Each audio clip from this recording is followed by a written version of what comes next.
Assalamualaikum.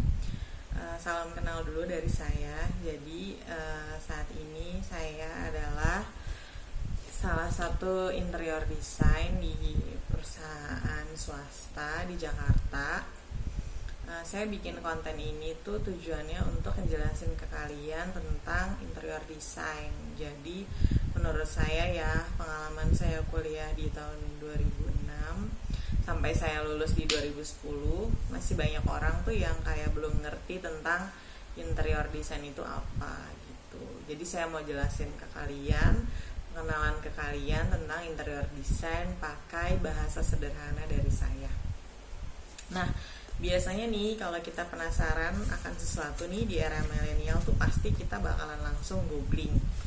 Kebetulan saya tadi juga udah googling tentang interior design menurut Wikipedia. Penjelasannya nih ya, saya bacain. Interior design adalah rancangan dalam ruangan, adalah seni atau proses merancang dalam ruangan yang biasanya meliputi luar ruangan dari sebuah ruangan atau bangunan.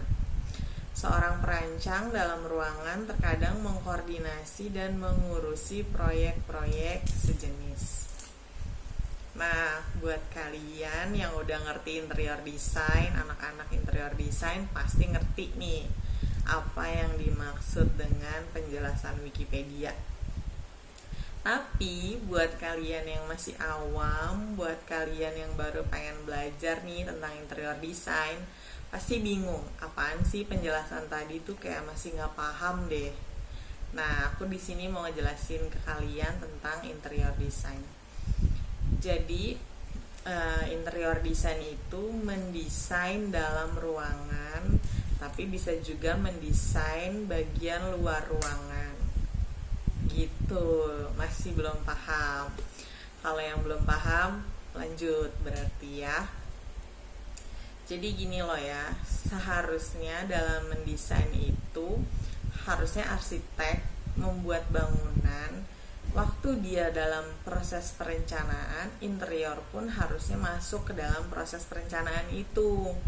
Tapi seringnya yang terjadi adalah arsitek sudah bikin bangunan, sudah jadi nih bangunan, sudah ditentukan. Misalnya rumah ya, sudah ditentukan ruang tamunya di mana, ukurannya sebesar apa, baru interiornya masuk ngedesain itu. Harusnya sih sebelum si arsitek membangun sudah juga masuk desain perencanaan dari interior design. Kenapa? Karena dalam sebuah desain ya, misalnya nih ada klien yang senengnya, kalau contohnya rumah ya, misalnya ada klien yang senengnya ruang tamunya kecil aja lah, itu mah tamunya buat cuman Pak RT doang gitu. Tapi ruang living roomnya nih harus gede banget. Nah, interior design itu bisa kasih masukan juga nih ke arsitek kalau permintaannya klien tuh seperti ini gitu. Ada juga nih klien yang pengennya kamarnya tuh harus gede, bahkan harus ada ruang tamunya di dalam kamar. Bisa, jadi dia nggak mau di kamar itu cuma tidur doang, tapi dia juga mau dia bisa duduk, baca buku, nonton YouTube di kamar gitu. Nggak mesti harus keluar dulu buat duduk, nggak mesti harus ke ruang tamu, nggak mesti harus ke ruang kerja. Dia bisa lakuin itu juga di dalam kamarnya dia.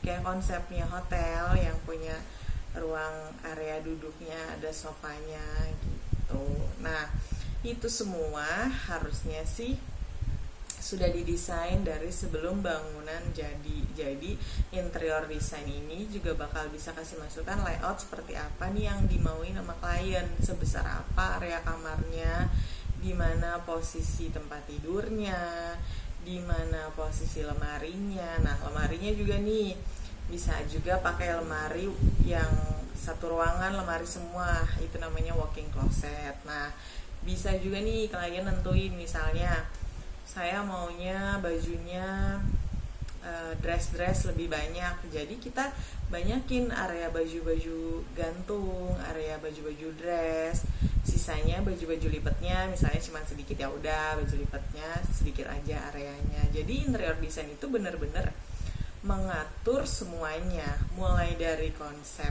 desain rumahnya. Konsep desain rumah nih ya, ada modern, ada klasik, ada Skandinavian, ada industrial. Nah, tinggal klien nih kita lihat juga nih bentuk bangunan rumahnya seperti apa. Oh, bentuk bangunannya modern, otomatis desainnya udah pasti modern, karena nggak mungkin melenceng kalau dia sudah pakai arsitek ya, karena dia pasti sudah menjelaskan seperti apa sih klien maunya nih rumahnya gitu.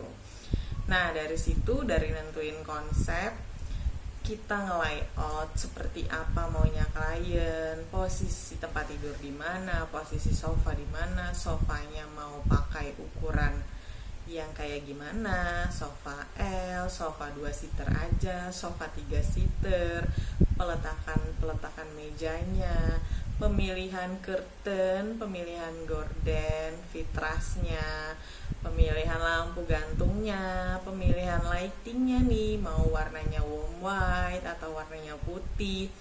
Pokoknya semuanya itu didesain, jadi nggak ada yang nggak didesain. Contohnya juga nih yang punya spesialis desain itu kitchen set. Sering banget kan kalian nemuin desain-desain kitchen set. Jadi ada juga beberapa orang interior yang hanya mengerjakan kitchen setnya saja. Kenapa ya harus kayak gitu banget gitu? Karena kitchen itu memang harus benar-benar didesain sesuai dengan keinginan klien. Terutama misalnya yang suka masak istri ya, atau ibu nih, otomatis sudah harus didesain sesuai dengan maunya si ibu gitu. Maunya kayak gimana, mau pakai top table-nya apa, atau mau pakai marmer, atau mau pakai solid surface, itu semuanya udah harus didesain. Terus juga peletakannya nih, misalnya si ibu ini senangnya punya rak piring yang banyak, ya udah berarti kita harus tentuin rak piringnya model kayak gimana. Rak bumbunya nih, kan ada juga nih klien yang suka bumbunya banyak.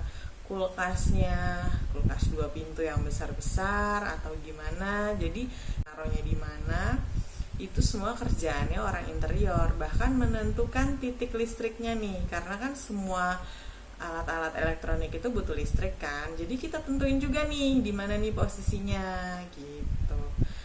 Jadi udah mulai paham kan ya yang dikerjain interior design itu apa. Jadi nggak cuman sekedar naro-naro barang, tapi barang itu juga bisa kita bikin, kita produksi, terus juga finishingnya seperti apa juga bisa dikerjain juga sama orang interior, bisa ditentuin nih bagusannya kayak gini gitu. Jadi nggak cuma ngikutin kemauan klien, tapi kita juga bisa kasih pendapat bagusnya tuh seperti ini, karena beberapa klien juga mungkin ada yang belum tahu bagusnya seperti apa. Nah, desain interior lah yang ngasih tahu ke mereka bagusnya seperti apa, dan tentuin furniture-nya yang bagus seperti apa gitu.